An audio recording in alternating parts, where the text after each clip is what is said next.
Congolaises et Congolais, chers compatriotes, nous voici à la fin de l'année 2022 et à l'aube de l'année 2023. L'année 2022 a été particulièrement éprouvante pour nous, peuple congolais, notamment sur le plan sécuritaire, économique et social.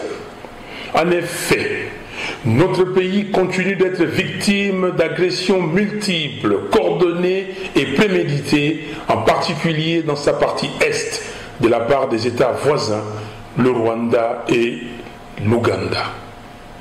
Cette situation tragique est à l'origine des crises humanitaires aiguës qui affectent des millions de Congolais. Le massacre à caractère génocidaire perpétré à Kichiché le 29 et 30 novembre dernier est un crime de trop contre l'humanité commis en RDC par les supplétifs rwandais du M23. C'est ainsi que le Conseil de sécurité des Nations Unies, le Parlement européen et le pays épris de paix et de justice, notamment les États-Unis d'Amérique, la France et la Belgique, ont rejoint le peuple congolais dans la dénonciation de l'agression rwandaise contre notre pays. Par ailleurs, depuis un certain temps, des poches d'instabilité très inhabituelles sont observées dans la partie ouest de la République, particulièrement à Kwamut, dans les Maïndombe, à Wamba, dans les territoires de Bagata, Kwilu et à l'est de Kinshasa.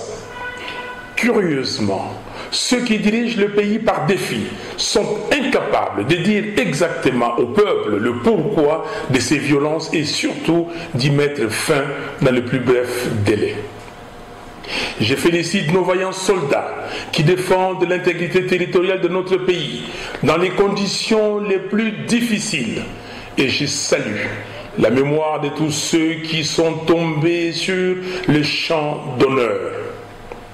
Congolaises et Congolais, l'instabilité généralisée qui règne dans le pays est la conséquence directe du hold-up électoral perpétré à l'issue des élections de 2018. Malheureusement, c'est le peuple congolais qui paye toujours les prix les plus lourds de ces crises récurrentes de légitimité ainsi que des décisions irresponsables des compatriotes assoiffés de pouvoir et d'argent. Ces compatriotes ont signé des accords secrets avec leurs parrains dont ils servent les intérêts au détriment de notre pays et ont poussé l'audace jusqu'à faire adhérer la RDC dans la communauté d'Afrique de l'Est, ouvrant ainsi la voie à nos bourreaux pour parachever leur sale besogne. Aujourd'hui, le bilan est lourd. Plus de 10 millions de Congolais ont été tués. 6 millions sont des déplacés internes.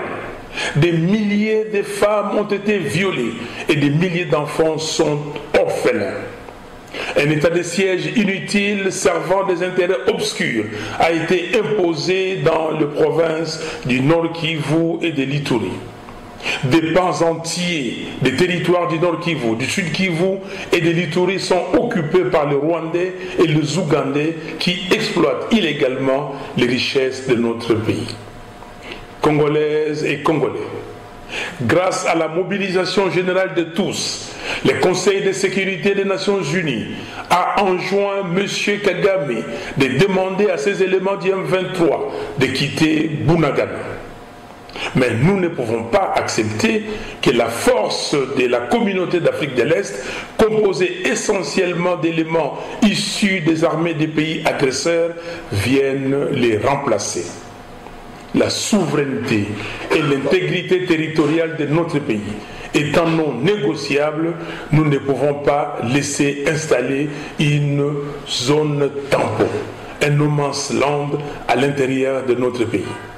C'est pourquoi nous devons redoubler la vigilance et intensifier les pressions.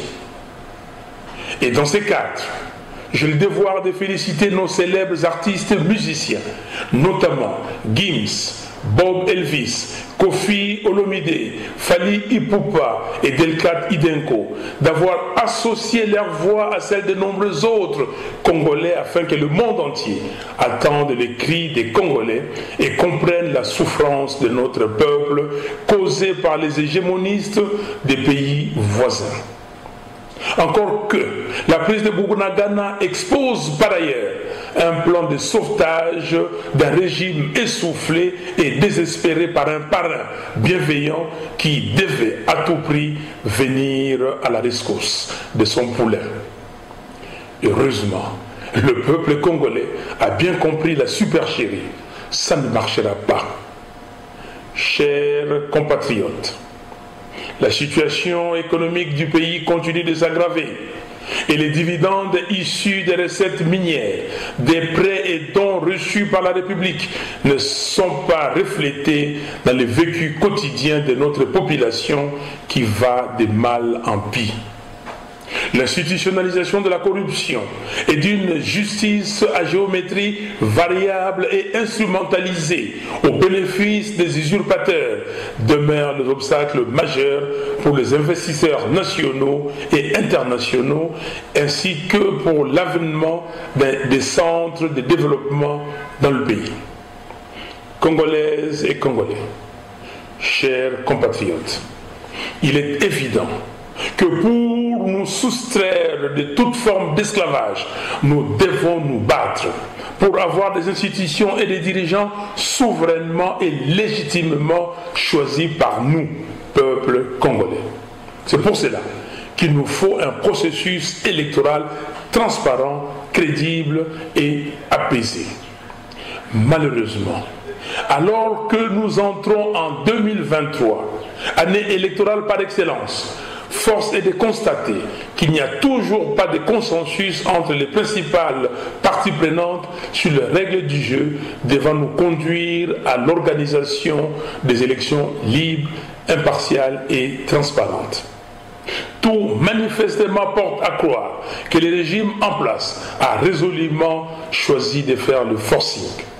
Pire, les renseignements qui nous parviennent sur le fonctionnement de la CENI font état de manipulations avérées, en particulier sur les modalités de l'enrôlement des électeurs et donc de la fiabilité du fichier électoral en voie de constitution.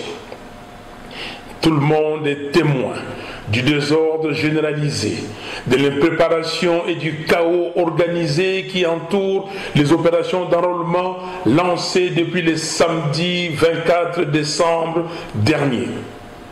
Il est clair que la CENI cherche à confectionner un fichier électoral qui lui permettra d'avoir un très grand nombre d'électeurs, là où elle peut justifier la fraude, et moins d'électeurs, là où elle aura du mal à réaliser facilement cette fraude. Qu'il soit cependant clair pour tous, nous ne transigerons pas sur la qualité, l'intégrité et la crédibilité des élections de 2023. La CENI a donc l'obligation d'organiser à tout prix les élections transparentes. En effet, le mandat usurpé en 2019 doit se terminer impérativement le 23 janvier 2024 pour la présidentielle et le 11 février 2024 pour la représentation nationale. Notre pays a urgemment besoin de fondations institutionnelles solides pour sa stabilité et son engagement dans un projet sérieux de développement harmonieux. Congolaises et Congolais, préparons-nous pour les élections de 2023, pour qu'ensemble nous puissions transformer en profondeur notre pays et jeter les bases d'un avenir radieux pour nos enfants et les générations futures. Jeunes Congolais, ne reculez pas. Saisissez cette occasion pour vous enrôler massivement, car détenir une carte d'électeur, c'est détenir le pouvoir de changer les choses. Enrôlez-vous massivement pour récupérer les pouvoirs du peuple et ainsi déjouer les complots de la CENI. Un Congo libre, fort, digne et prospère et possible. Je vous souhaite une bonne et heureuse année 2023, tout en implorant la grâce de notre Seigneur, afin que tous les déplacés internes regagnent leur environnement naturel et que la guerre injuste imposée à notre pays s'arrête. Que la paix et le bonheur vous accompagnent tout au long de cette nouvelle année. Que Dieu bénisse le Congo. Que Dieu vous bénisse. Je vous remercie.